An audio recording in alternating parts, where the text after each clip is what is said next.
Hello and namaste. I am back from my Kailash Yatra and I cannot wait to share this experience with all of you. The Kailash Yatra is a pilgrimage unlike any other, one that many believe you can only undertake when Lord Shiva himself calls you. For nearly 2 decades, I had planned to go on this sacred journey, but time and again it never worked out. The Kailash Yatra is a journey of a lifetime, and for us, the adventure began even before we set foot in Tibet. Our original plan was a quick 2-day stop in Nepal before heading to the roof of the world, but nothing went as per plan. Our Chinese visa was unexpectedly delayed, which turned our quick layover into an immersive 8-day experience. What seemed like a setback at the time turned out to be a beautiful opportunity to immerse ourselves in the country's rich spiritual heritage. So, before I begin my story of the majestic Mount Kailash, I want to share with you all the wonderful temples and experiences we had in Nepal.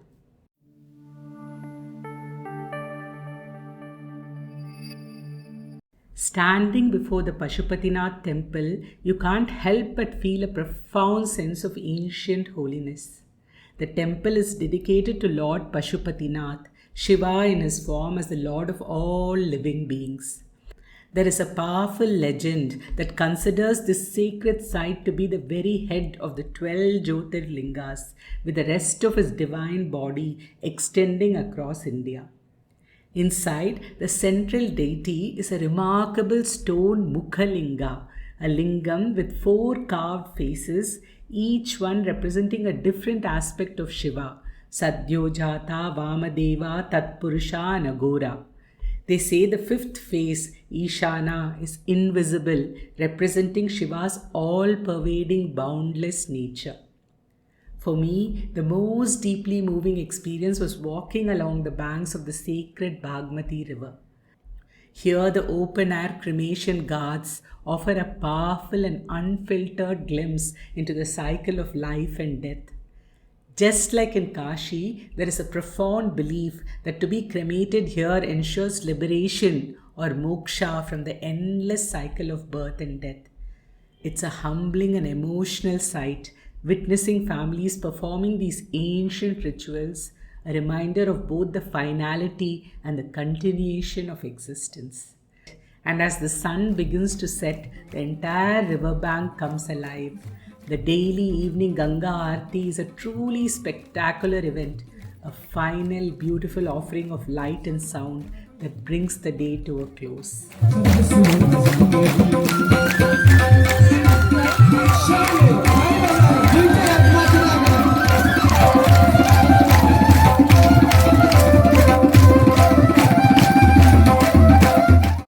The Guhyeshwari Temple, nestled just a short distance from Pashupatinath, makes you feel like you're stepping into a hidden sanctuary of immense power.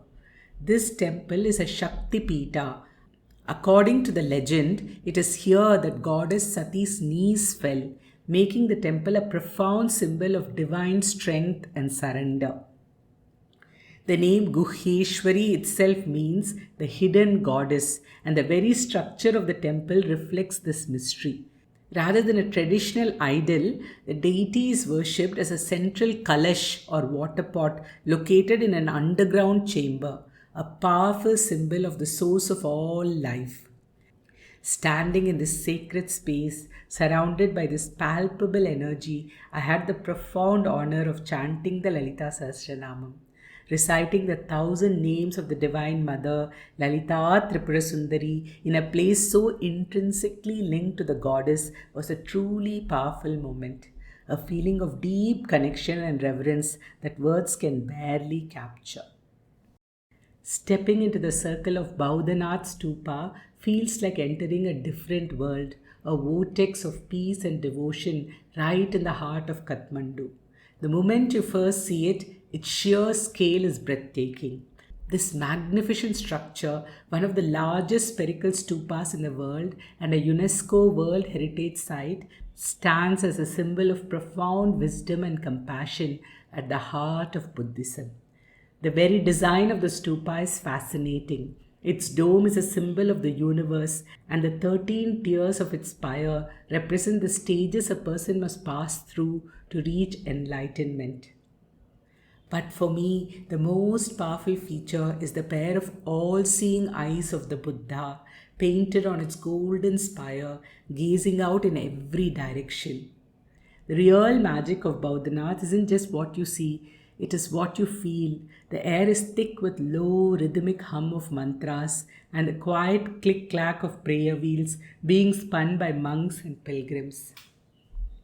I joined the endless stream of people walking clockwise in what's known as Koda. About a half-hour drive from Kathmandu is the ancient temple of Budhanilkantha. But to call it just a temple doesn't quite do it justice. For me, this temple has been on my bucket list for a long time, and finally seeing it in person was a moment I'll never forget. This isn't a traditional temple. It's an open-air shrine where the main deity is a magnificent 5-meter long statue of Lord Vishnu. He's reclining on the coils of a cosmic serpent, Adi Shesha, and the entire figure, carved from a single block of black stone over 1400 years ago, appears to be floating peacefully on a sacred pond.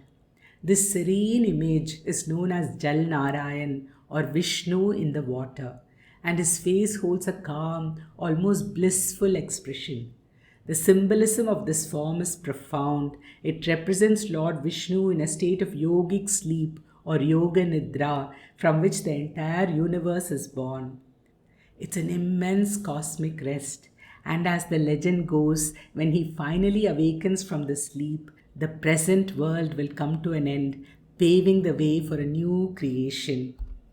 What I found particularly fascinating is the rich tapestry of beliefs surrounding this site. Though the statue is of Vishnu, the name Budhanilkantha means Old Blue Throat, a title of Lord Shiva. According to legend, the pond's water is connected to the sacred Gosikunda lake, which Shiva created after he drank a poison called Halahalam to save the world, giving him his blue throat. This beautiful union of Vishnu and Shiva traditions makes Budhanilkantha a powerful symbol of spiritual harmony. To stand there at the edge of the pond and witness this ancient and serene form of the divine is a truly unforgettable experience. After our time in Kathmandu, we journeyed to the quiet beauty of Nagarkot. We climbed to an elevation of 2,200 meters, leaving the valley floor behind for a unique perspective on the world. This is a place famous for some of the most magnificent sunrise and sunset views on earth, and it was a perfect base for us to explore. Every day we trekked through this breathtaking landscape where every corner seemed to hold a new discovery. Our walks led us across a long bridge that stretched through the forest and to a hidden waterfall. It was in this peaceful, elevated setting, amidst all this natural beauty, that we found serene and beautiful temples nestled right in the heart of this awe-inspiring landscape. Tucked high in the hills of Nagarkot sits the Shree Pancha Laxmi Mandir. What immediately struck me about this temple, unlike any other I had seen in Nepal, was its unique style. It is built in the style of a South Indian temple. The temple is dedicated to 5 forms of goddess Lakshmi, the divine embodiment of wealth, prosperity, and fortune. The serenity of the temple grounds is amplified by its incredible backdrop, a spectacular panoramic view of the Himalayan range, including the distant peaks of Mount Everest. Standing there, the pure spiritual energy from the temple felt like it was blending with the profound natural energy of the mountains. And then, amidst this awe-inspiring landscape, I was met with a truly wonderful surprise. A huge idol of the great saint and philosopher Ramanujacharya. As someone from Tamil Nadu, I grew up with stories of his life and teachings, and you can still feel his presence in the temples and narratives of my home state. To find him here, high in the hills of Nepal, with a temple built in a style so reminiscent of my homeland, felt like a beautiful bridge connecting different traditions. It was a moment of profound personal connection, a powerful reminder that spiritual devotion transcends all geographical boundaries, uniting people in the shared pursuit of the divine. Of all the historic squares in Kathmandu Valley, Bhaktapur feels the most authentic. It is a UNESCO World Heritage Site, and as you walk through its brick paved lanes, you're not just seeing monuments, you're walking through a living, breathing city. Every corner tells a story of the ancient Malla kingdom, which once made this place its glorious capital. After the serene and tranquil experience at Shree Pancha Laxmi Mandir in Nagarkot, the contrast here was stunning. Bhaktapur felt like stepping directly into a living history book, a vibrant cultural heart. The first sight that captivates you is the 55-window palace, a breathtaking masterpiece of Newari craftsmanship. Its facade, adorned with 55 intricately carved wooden windows, is an incredible testament to the artistry of a bygone era. Right next to it is a stunning golden gate, a masterpiece of gilded metalwork that serves as the royal entrance to the palace's inner courtyards. As we explored the square further, we found the Gopinath Krishna Temple. The wooden struts supporting its roofs are adorned with explicit carvings reminiscent of the intricate and bold art found at Khajuraho. It was a fascinating and unexpected discovery, offering a glimpse into the depth of symbolism and tradition in Newari art. As we continued our journey, we were struck by the towering Nyatapola temple. It is the tallest temple in Nepal, a 5-tiered pagoda so sturdy that it has survived multiple major earthquakes. Guarding its steps are powerful stone statues of legendary figures, each one a step up in strength, from wrestlers and elephants to lions and goddesses, symbolizing the immense power of the goddess Siddhi Lakshmi, to whom the temple is dedicated. What makes Bhaktapur so special is that it's not a museum. You will see locals going about their day, artisans crafting pottery in the square, and the scent of incense wafting from countless smaller shrines. It's a place where history isn't just displayed, it's lived. To walk through Bhaktapur is to be part of its ongoing story, a journey into Nepal's rich artistic and spiritual heart. From Nagarkot, we made our way to another hill station, Dhulikhel. After our journey through the bustling city of Kathmandu and the historic squares of the valley, we found a different kind of peace in Dhulikhel. The main attraction is a breathtaking 180-degree panoramic view of the Himalayan range stretching from Langtang to Everest. To simply sit and witness the mountains at sunrise here is to feel their profound, quiet majesty in a way no other place can offer. During our trek in this region, we came across a truly unexpected and beautiful gem, a Veda Patashala nestled in a peaceful natural setting, the Naimisharanya Sanskrit Gurukulam.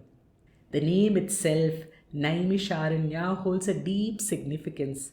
It's the name of a sacred forest mentioned in both the Ramayana and Mahabharata. It is in this sacred forest the great sage Vedavyasa sat and compiled all the Puranas. As we approached, the silence of the hills was broken by the chanting of Rudram echoing through the trees. We were given a warm welcome by the Guru and invited to participate in the rituals.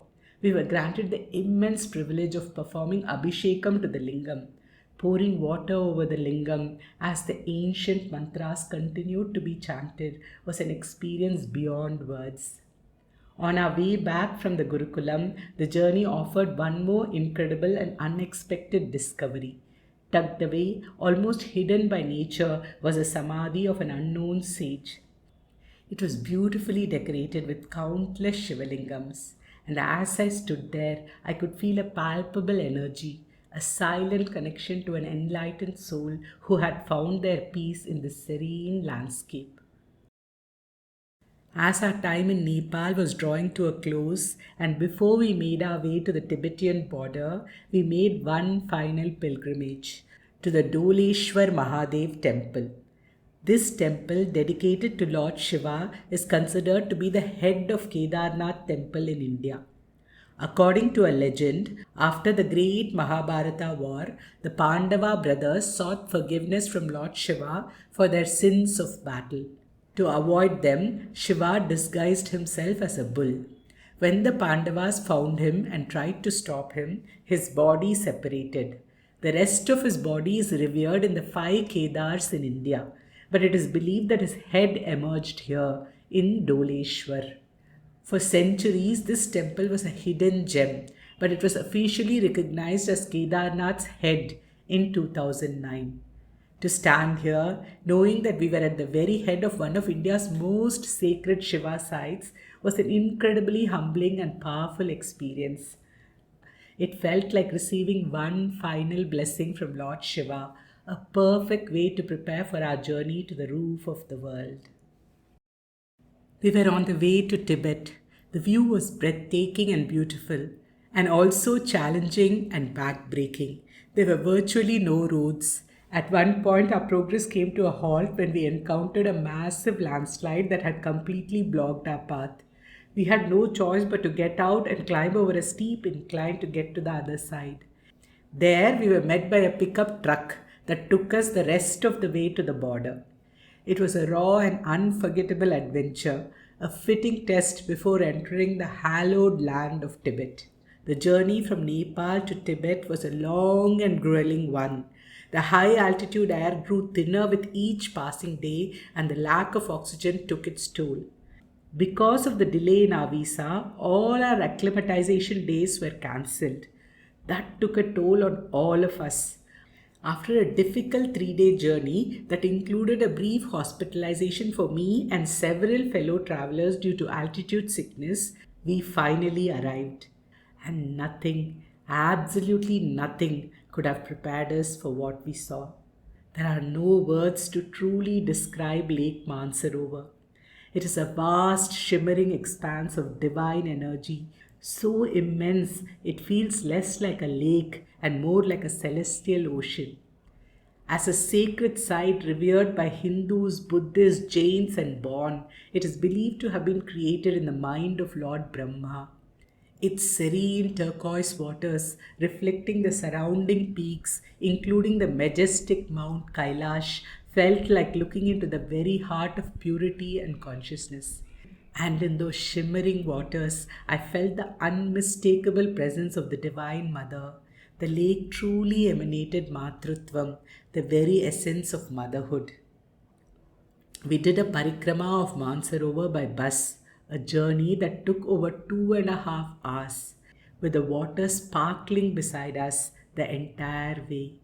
During that powerful circumambulation, I chanted the sacred Lalita Sahasranama, offering praise to the Divine Mother as we circled this source of all creation. The highlight of the entire journey was a moment of profound personal devotion. From childhood, I have worshipped Dakshinamurti, Shiva in the form of Adi Guru. He is called Dakshinamurti because he faces south, and to me, the majestic south face of Mount Kailash felt like the very personification of him. I stepped into the sacred icy cold water and faced this imposing peak, feeling a sense of lifelong devotion culminating in a single powerful moment. With the water of Mansarovar on my feet and the divine presence of Kailash before me, I chanted Dakshinamurti Stotram, a hymn to the ultimate Guru. It was a moment of complete surrender and communion, where the hardship of the journey simply melted away, replaced by an overwhelming feeling of divine grace. The journey to the divine is often met with trials. Once again, the high altitude began to take its toll. After the initial excitement of seeing the vast expanse of Mansarovar wore off, I was again overcome by altitude sickness. When I started getting sick, I had a moment of quiet surrender, telling Shiva, Shiva, I'll go as far as you take me. While several of our fellow travelers were also struggling, the Sherpas felt that three of us were quite sick. They made the difficult decision to have us transported to a lower altitude immediately for hospitalization. So while my husband, son, and other pilgrims prepared for the sacred Parikrama, I was shifted to a hospital in Nagarkot. It was heartbreaking to be so close to the culmination of our pilgrimage, yet unable to join them on foot. My husband and son were on their way to do the Parikrama. I sat in the quiet of my hotel room at Nagarkot, chanting the Lalita Sahasranama and offering prayers for their safety and a successful Parikrama. I knew that in spirit I was walking right beside them. Later, they shared their incredible experience with me, beginning with the starting point of the Parikrama, the sacred Yamdwar. This is not just a gate, it is a profound spiritual threshold. The name Yamdwar translates to the gateway of Yama, the Lord of Death. According to ancient beliefs, crossing through this gate is a symbolic death of the mortal self. It is said that once you pass through the Yamdwar, you leave behind all attachments, fears, and ego. It is the beginning of the journey where one confronts their karma and prepares to enter a state of true purity with the ultimate goal of merging with the divine. Here, pilgrims face a choice to hire a pony or to take the more challenging path on foot. My husband and son chose to walk, and with that decision, they began the spiritual Parikrama. Here is the map of the Parikrama route. It is a 3-day trek around the mountain. The first day was a trek of about 12 kilometers. It is from Yamdwar to Dhirapuk. While it might sound like a comfortable walk, the low oxygen levels make every step a challenge, leaving them breathless and tired. The discomfort, however, was a small price to pay for the incredible reward at the end of the day. They stopped at a place called Dhirapuk, a very basic place to stay with no toilets, but with a priceless view. From here, they were blessed with a breathtaking view of the north face of Kailash. The north face of Mount Kailash is considered the most sacred of all the faces of the peak. It is believed to be the face of Lord Shiva in deep meditation, a symbol of profound wisdom and peace. You cannot see this face from Mansarovar. It is visible only at the end of the first leg of the Parikrama. It is here the mountain's majestic peak is famously bathed in the golden light of the rising sun, earning it the name Golden Kailash. This picture was taken by a friend and a fellow pilgrim, Neeti Roy. Can you imagine what it must have looked like to see the sacred peak turn golden in the light of the rising sun? The second day, however, was a different test entirely. A 22-kilometer trek, it is known as the toughest day of the pilgrimage. The most daunting part is the climb to Dolmala Pass, a steep 7-kilometer incline that gains almost 1,000 meters in elevation. It is a true test of one's spirit and endurance, pushing you to your absolute limits. But at the very top of the Dolmala Pass, there is a divine reward.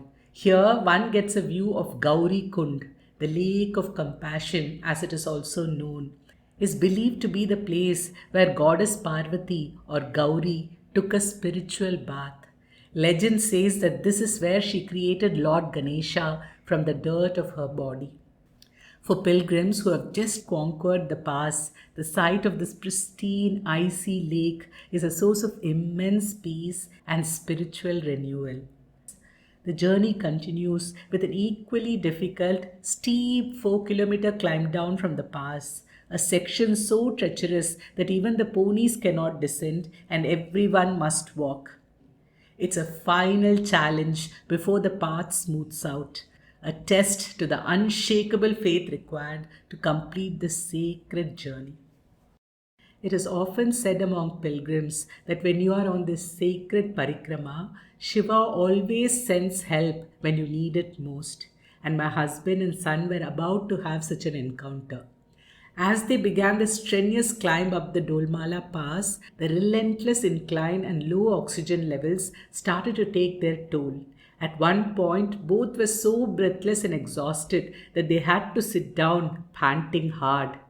Just then, a Buddhist monk appeared as if from nowhere. They bowed to him and sought his blessing. He offered each of them two small balls, gesturing for them to eat. My husband, completely exhausted and ready to believe in a small miracle, popped the balls into his mouth. The effect was immediate and astonishing. He felt a powerful surge of energy, and from that moment on, he had no difficulty walking. It was a direct and undeniable answer to his prayers, a moment of grace that carried him up the mountain. My son, however, chose not to eat the balls, and he struggled through the climb. By the time he reached the top, he was suffering from a bad case of altitude sickness. Though he managed to get down the treacherous descent, he was unable to continue on foot. They walked about 1.5 kilometers and then they were able to get a jeep. My husband, son, and few of our friends completed the rest of the Parikrama by vehicle. While all this was happening, we were in Taglakot. The next day, our guide came and picked us up from Taglakot. Our hearts held a single fervent prayer for a darshan of Mount Kailash. We had missed the opportunity to walk the sacred path, and this was our last wish. As we drove, our prayers were answered beyond our wildest dreams. Our guide made us stop at a place often considered unlucky and one that most pilgrims avoid, Rakshas Tal. Despite this belief, I truly wanted to see it. It is a massive crescent-shaped saltwater lake and one of the highest in the world. Its stark, desolate beauty is in dramatic contrast to the holy Mansarovar sitting just beside it. While Mansarovar is believed to be teeming with life, Rakshas Tal is barren and lifeless, with no visible vegetation or birds. These two magnificent lakes sit side by side, and it is said they represent the balance of opposites, the sun and the moon, light and dark, good and evil, all coexisting in perfect harmony at the very heart of the universe. To witness this profound balance with Kailash in the distance was a spiritual moment I will never forget. The story of this lake, found in the Puranas, explains its somber nature. The great Rakshasa king Ravana was a devout follower of Lord Shiva. In his arrogance, he decided to perform a great feat to get Shiva's attention. He lifted Mount Kailash itself. But Shiva, displeased by his ego-driven act, simply pressed the mountain down with his big toe.